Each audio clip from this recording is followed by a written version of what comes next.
Super excited to have Amanda Gallocher with us. Amanda has spent more than 2 decades in the TA function and related to talent acquisition. And we're going to be talking to her about her experiences as she has traversed this journey. So Amanda, welcome to the show.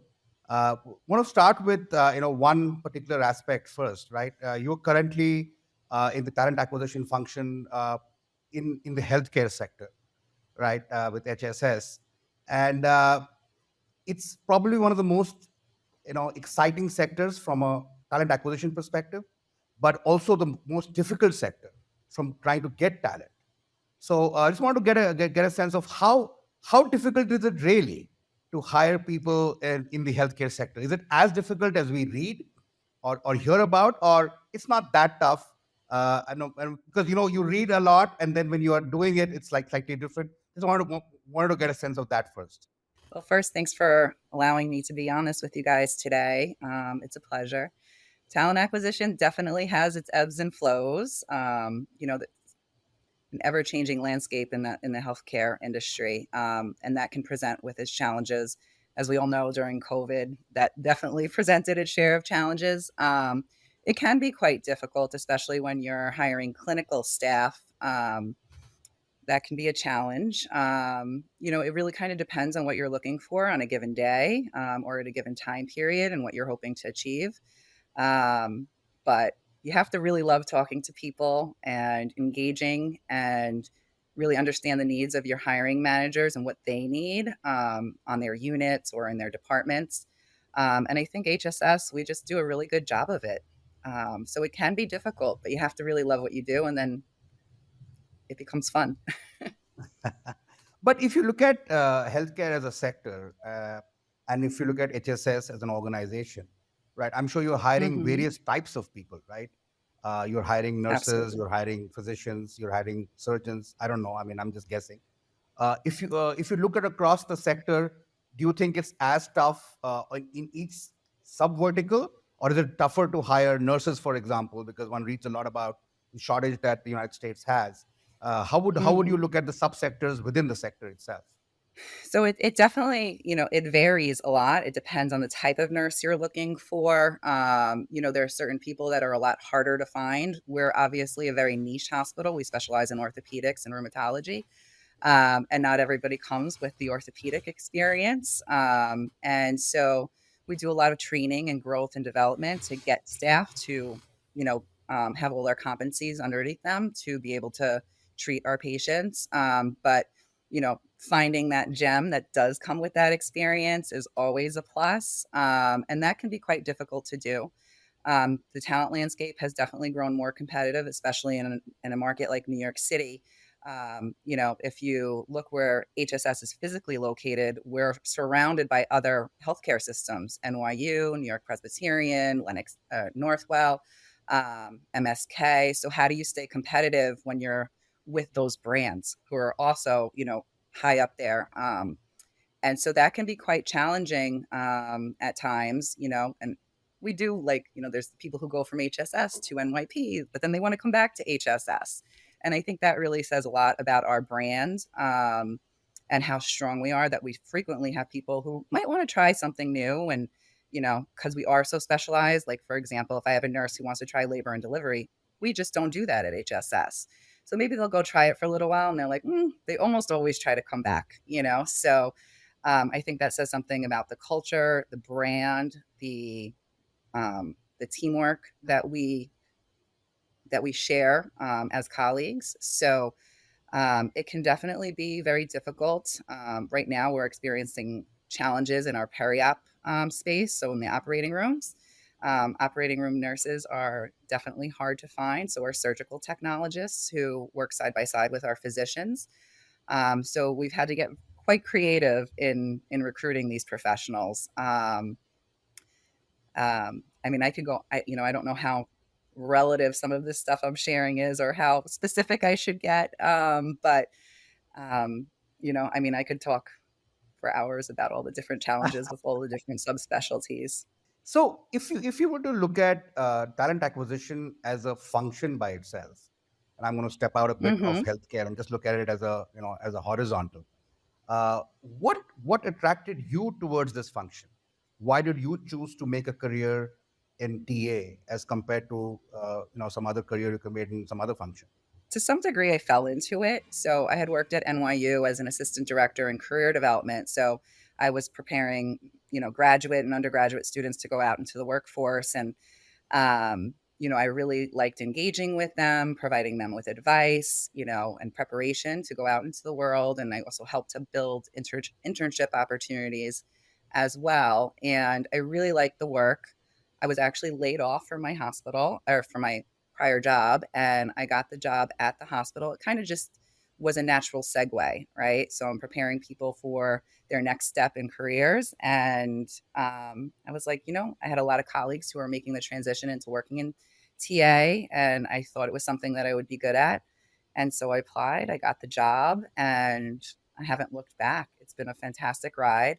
I've gotten to meet so many talented individuals. I get to work with talented individuals every single day. Um, and I think also the leaders of the hospital, they're quite inspiring with some of the things they've done for staff, um, and I aspire to get to that level hopefully one day. You've done this for such a long time. There must be some parts of your job, which, as you said earlier, you love, which really inspire you to do this for such a long time. So, what are some of those couple of things Yeah. which you would like to share about what you do, which really makes your job special? So when I left NYU, I was seeking a new challenge, and working in talent acquisition, as we just said, is challenging. I like to be stimulated. I like to learn. I like to grow. And going from a non-healthcare environment coming into the healthcare environment I had a big learning curve to learn all the different things that go on and happen in a hospital, especially in a clinical environment. Um, and, I just kept at it. I was, tenacious. And, I love interacting with people every day. A big part of my role now is, helping to fix problems and, find creative solutions when we are in a staffing, crisis in one job category. Um, like, for example, during COVID, you guys probably heard respiratory therapists were the people, manning the vents. And, it wasn't something that we really used a lot at the hospital. And then it was the peak of COVID and we didn't have enough of these people. And then I had to go out and recruit these people. And I was lucky enough, we weren't hiring like a huge number of them. I had to recruit about 10. But when everybody's giving hazard pay and, there's all these different hospitals who have different levels of acuity of patients. It was a definite challenge during that time, but we got it done. And sometimes you have to just like attack those kind of jobs when you're tasked with that, and it becomes your primary focus all day long. I remember being on the phone with the senior vice president of the hospital daily, providing updates on where we were. Same thing with laboratory technologists, microbiologists were kind of like the purple unicorn of the COVID crisis. They were doing the PCR testing and whatnot, and they were also very difficult to find. But we got that done as well. So you just have to I think you have to be really tenacious if you want to work in the talent acquisition landscape. You have to keep at it, learn from those who have more experience under their belt, listen to what they have to say. Um, and you have to know how to kind of bob and weave. Amanda, would it be fair to say that the fact that your job is difficult is what makes you love it? I think so. I guess I think I choose to use the word challenging.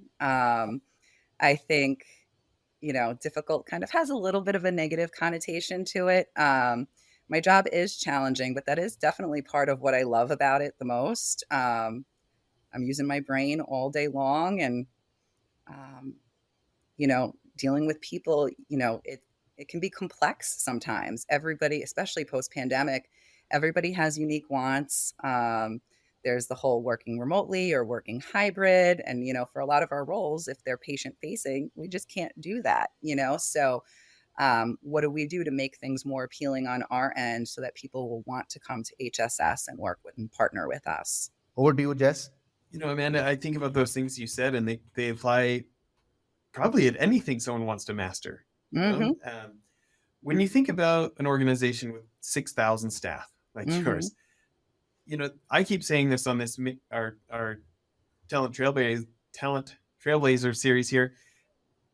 I think about CEOs who have not run an organization of that size. Successful startup.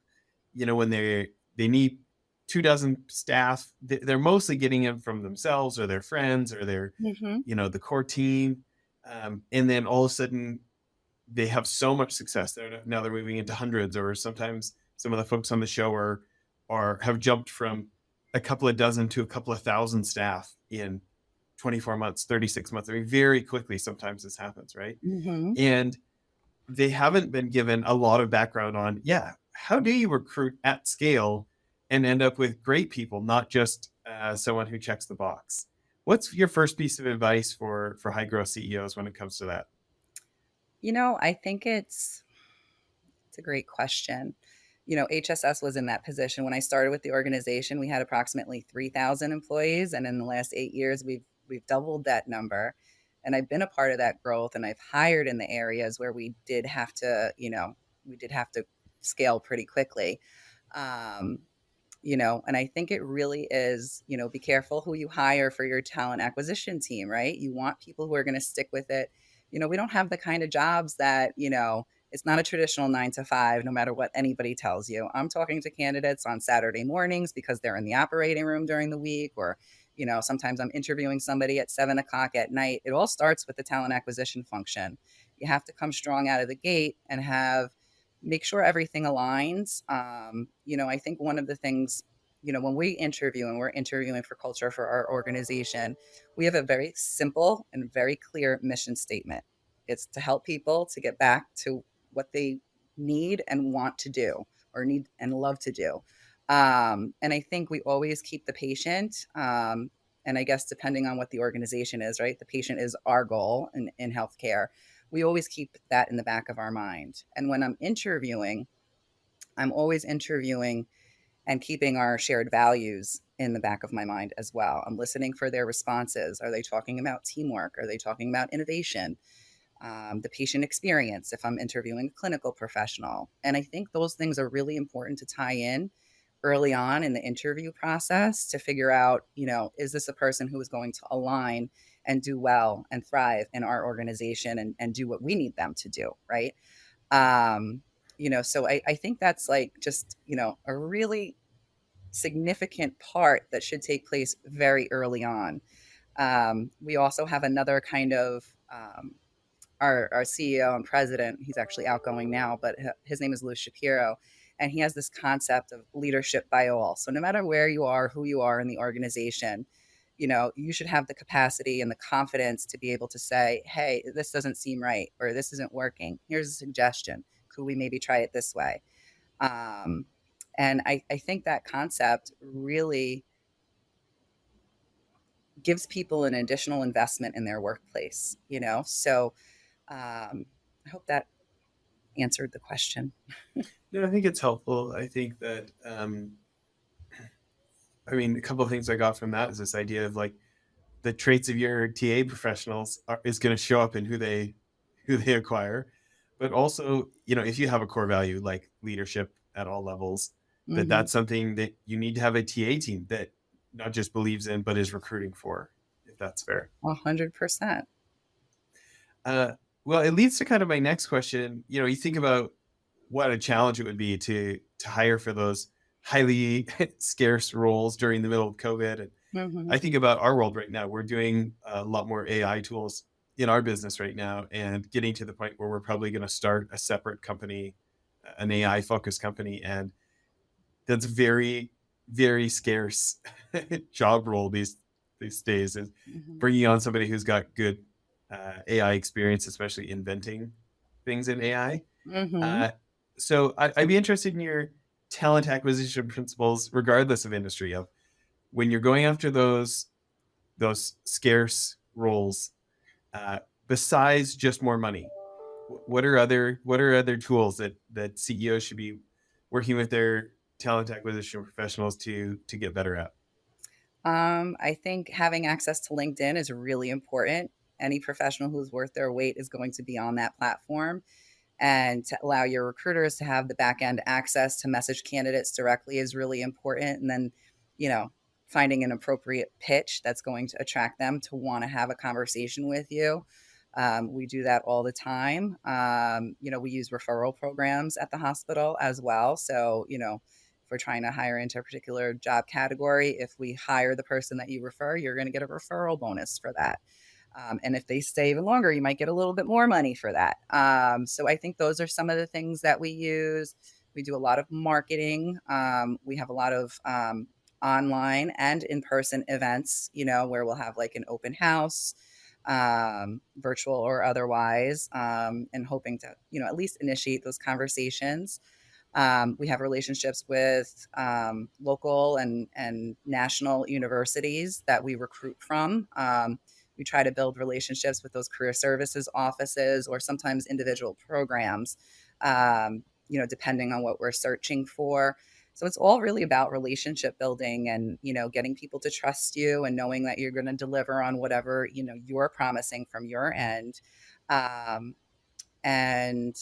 let me think what else. One of the things, you know, and this might be a little bit different than somebody who's trying to build a new company, but, you know, we have a pretty well-established brand, and people want to work, and we have a huge database of applicants. So, you know, we might do some passive candidate engagement and say, hey, you applied to the hospital 7 years ago, but, you know, you might be in a little bit of a different place now. You know, would you be interested in talking about this role? And that's had really nice results, but it takes time to build that, you know.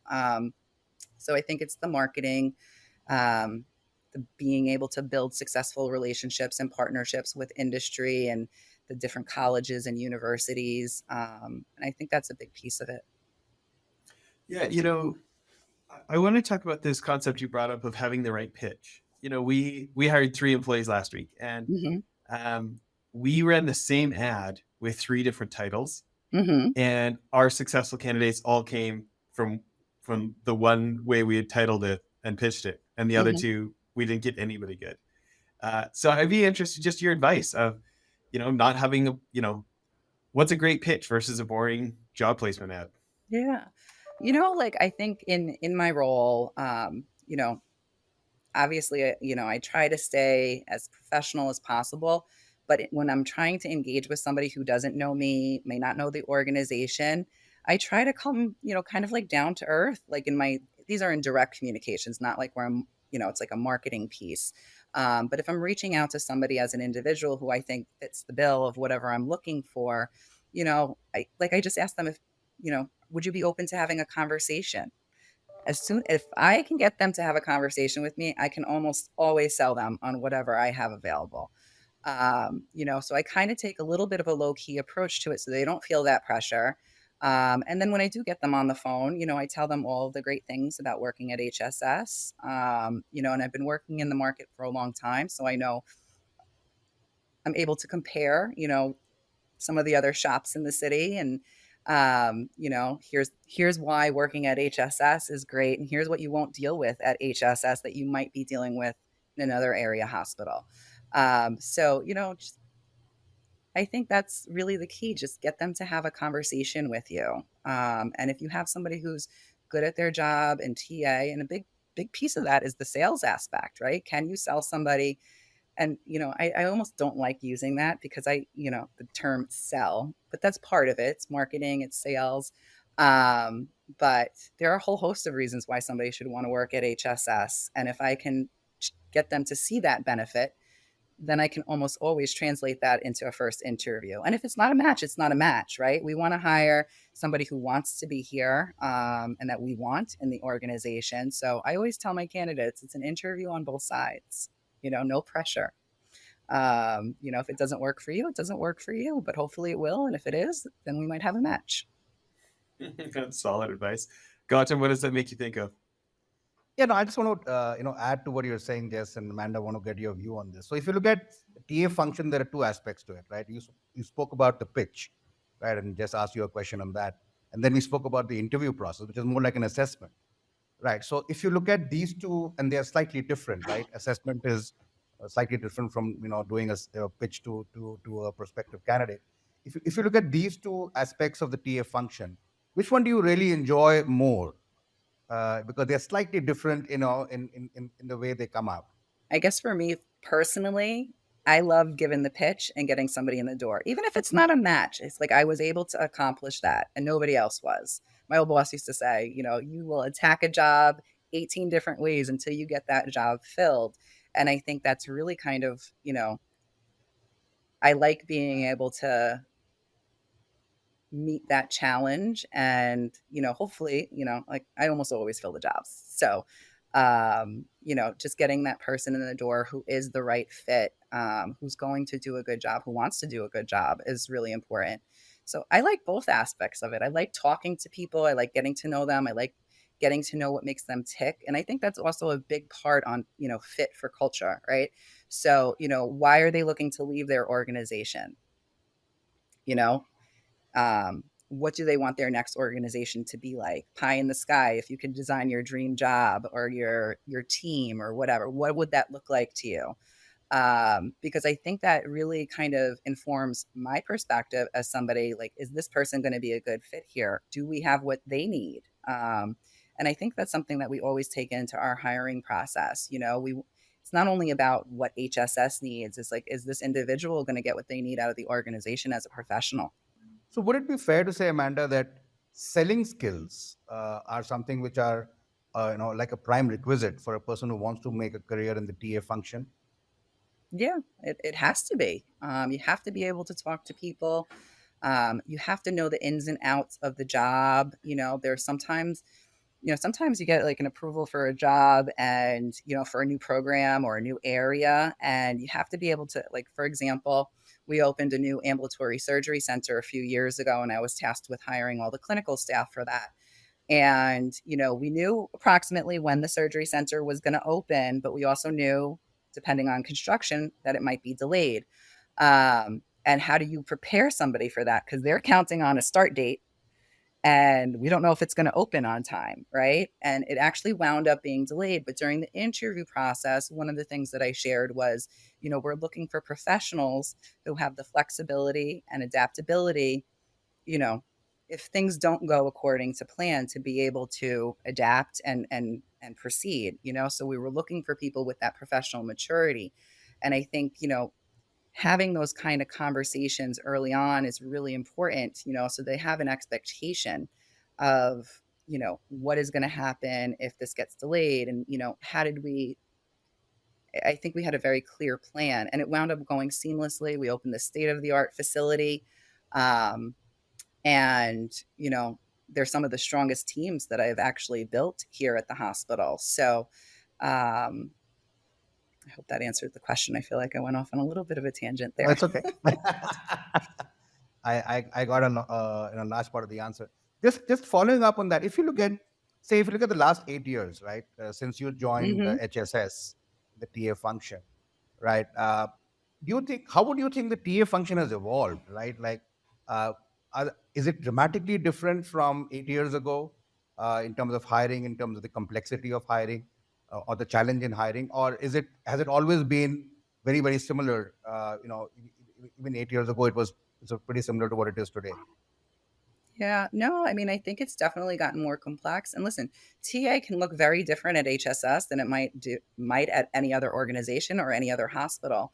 There are certain hospitals that I know, like where the TA person just interviews somebody and that's it. And then they might extend a job offer. They're not doing the sourcing. They're not doing the compensation package on the back end. They might get that information from another department. At HSS, we do it all. We're full cycle. So I'm screening candidates. I am interviewing candidates. I am weighing in with the hiring managers on what the department needs or like a staffing issue, compensation, onboarding. If they're a professional like an APP who needs to be credentialed, I'm weighing in and assisting with that. So it's very multifaceted at HSS, where in other shops, it might be a little bit more, streamlined. Like if you're talking about one of the bigger brands in the city who has tens of thousands of employees, they might have multiple people working on all of the different individual aspects of the TA function. And I guess, if that works for them, I think, great. But at HSS, things are pretty nuanced. And we have this, because we have this high level of patient care, it's almost like I've had people come to the hospital and they're like, wow, this place is like a hotel. It's much more kind of a hospitality oriented healthcare space, very concierge like. Um, and, so I think, it really kind of depends on the organization and their needs and their ability to, like, what do you need the TA function to be? Do you need somebody who can do it all? Or do you have people who, maybe only serve this one function as a part of the process? I think what we do at HSS works well at HSS, might not be the case at other organizations. Yeah, that's true. I think every organization would have its own peculiarity. Just want to get a take on the fact that because it's so tough or challenging to hire in the healthcare sector, do you feel bad sometimes when you get the right candidate, but maybe culturally it's not a fit? Like, what's the feeling there, right? You've done all the hard work. You're just like at the end of the closing the deal, but now you're like, you know what, maybe this person is not really fitting culturally. And how does that play out? Well, I mean, I think it kind of depends. Sometimes we interview, let's say I have a position open, and maybe we're interviewing 4 people for it that we've identified as kind of, lead candidates. Um, Obviously, only one person's going to get the job, but does that mean that relationship ends between me and the candidates that we've spoken to? If they are a great fit for the organization, but they're not the best fit for the position, then I maintain that relationship. So that way, when I have the next job open, maybe he or she is not the right fit right now, but maybe they will be in another year or 2 years. And I've kept those relationships because I know, this person is a great fit, just not yet. So I think that's important. You have to kind of be able to keep people in the back of your mind to be like, okay, maybe not now, but maybe 2 years from now. And then there are the people that are not the organizational fit or positional fit, or just, they'll go on an interview and it's just not a positive outcome. And, for those, it's just, I think it's always giving people the respect of a decision and a response from us. You see all these posts on LinkedIn about how bad recruiters are and how like candidates get ghosted. And I really try to keep that in the back of my mind and not leave people wondering what happened. I always give at least a decision, at the end of the process to say, hey, thank you for your time. We appreciate it. And I think every candidate, regardless if they're just applying for the job or if they've met with us, they all deserve a response because they took the time to apply to our organization. So I think that's also, an important part of the process is to give people that respect, regardless of whether or not they are the person for us. If you look at data and relationships, right? So because both of them are important in the TA function, right? As you rightly said, I mean, you have data of people you met maybe 2 or 3 years ago, and they didn't fit a particular job at that particular point of time, right? But because you have the data, you can use that person, at another juncture. At the same time, you need to have a relationship, right? Otherwise, data is useless. So between the two, how does that play out? I mean, where do you see as the TA function evolves? Where do you see that going, right? Between data and relationships. I think, the hiring process can be kind of subjective, right? So I might have a really positive experience and then I forward a candidate over to a manager and they're like, nope, this is not it. But then it's like, give me feedback on why it's not it to help me refine my process and go out and find what you do need. Um, so I think that's part of it, maintaining the relationships. I think that's in part choice, right? I choose to do that, right? Because I like to talk to people. If I think, we have this kind of term in TA called the, there's the gold medalist who gets the job. And then there's the silver medalist who's equally as great, who works just as hard, but that gold medalist had maybe that one extra thing that the silver medalist didn't have. Doesn't mean the silver medalist wasn't a great candidate. So we try to keep those people, and we have, we keep I don't want to say a list, but we have a system for that. And, when I'm think I just always keep those people in the back of my mind.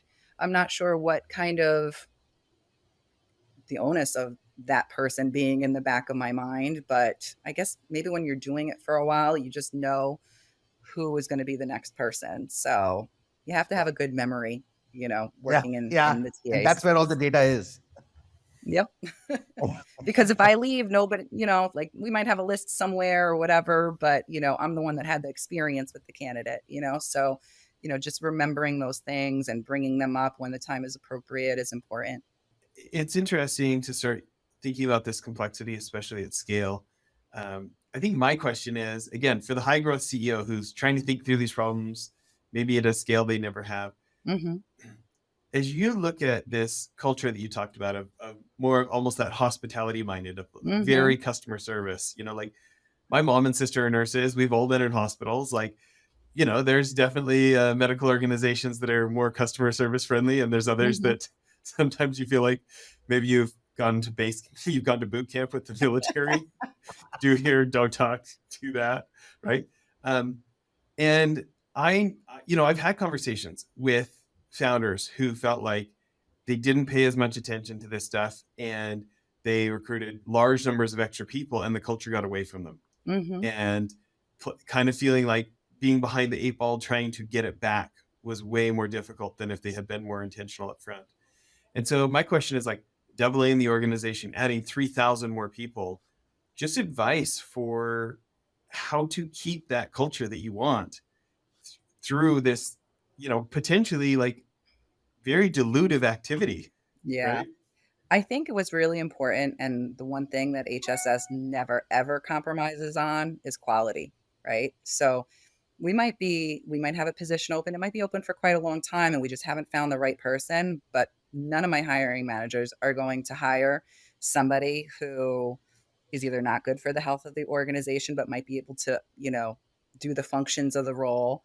I'm certainly not going to endorse a candidate who I think is going to be a liability to the hospital. So there's also an aspect of risk that we are here to protect the organization from, right? So I think that's a really important process. I think when you are scaling, it's really important to know kind of like what you're scaling for. Like, what are the roles? How many of these people do we need? Like, do we really need this many people, or can we get it done with this? And really having your TA staff well briefed on what it is that you're looking for. I think orientation plays a big part in that, right? So what do you do with these people once they're hired? Like, all right, we've met the goal, we've hired these people, now what do we do with them? And I think that there are a lot of other places of business that will just get the body in the door and then just leave them almost to their own devices to just figure it out. And HSS is not that way. We make sure that our staff are prepared. We make sure that they have the resources in place that they need to be successful in their role, and that they feel supported. And I think there are a lot of organizations that they don't do that. They don't have a thorough orientation period. And that could be the make or break point, especially with people who are the industry or the market, I guess, has changed, right? People can go out and there's millions of jobs out there and they could get whatever they want to some degree, right? So if we're not giving them that successful onboarding and the resources they need to do their job, then they're just going to leave, right? So we want to make sure they're set up for success and that they're engaged and kind of on board with what we're doing at the hospital. And I think the orientation process, while that's not something that I'm typically involved in, is really key in making sure that you can scale and scale appropriately. I mean, it makes so much sense, and it's making me question like our 3 new people from last week. Like, I probably haven't done good enough orientation. When you think that through better, this is usually Gautam's world, but I'm fascinated thinking about how technology is changing this space. We've talked about LinkedIn, we've talked about things like that, but what are other tools, what are changes in technology that you feel like are critical these days to having that advantage on getting the right people to want to choose your organization and then actually, getting them to choose you? Yeah. So when I started at the hospital, it was very different. Like we didn't have access to LinkedIn. We didn't have our jobs posted on Indeed. Obviously, that has since changed. I think one of the most valuable tools that I've gotten access to in the last maybe about a year and a half ago, is we have the function to be able to text candidates now. So it's so much easier than sending emails or blind calling people and hoping you catch them, especially for those working in a clinical space when they're in an operating room or they're treating a patient and they can't pick up their phones. So now I can just send a quick text out and say, hey, Joe, my name's Amanda. I work in HSS and human resources. I saw you applied for this position. Do you have some time this week to chat? And they respond immediately. We find a time. And it really makes things much more effective and efficient. The candidates love it, because, we pick a time that best works for them. And I'm not catching them when they're driving their kid home from school or, at a doctor's appointment or something like that. So I think that's a really great feature if people have the resources to get that to be part of their TA function.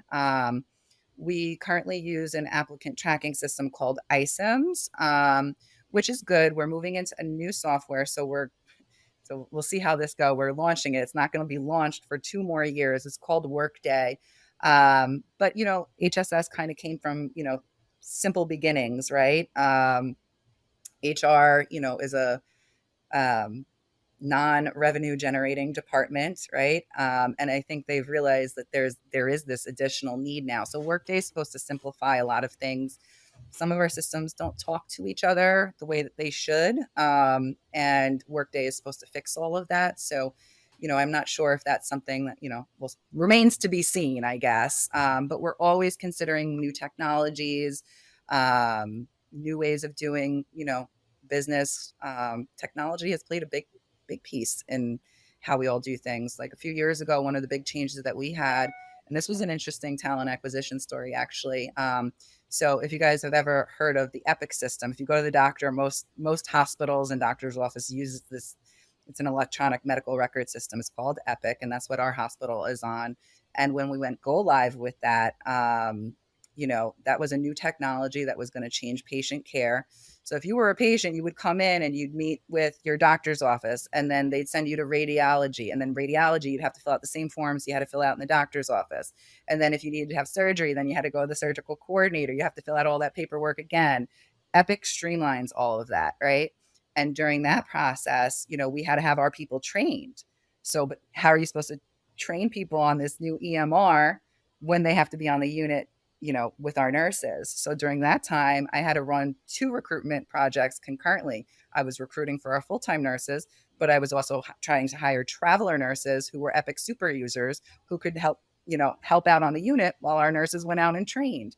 So it's so interesting, all of the things that have happened over the years and all of the different things I've gotten to work on. So just staying nimble and bobbing and weaving with it all is, really important.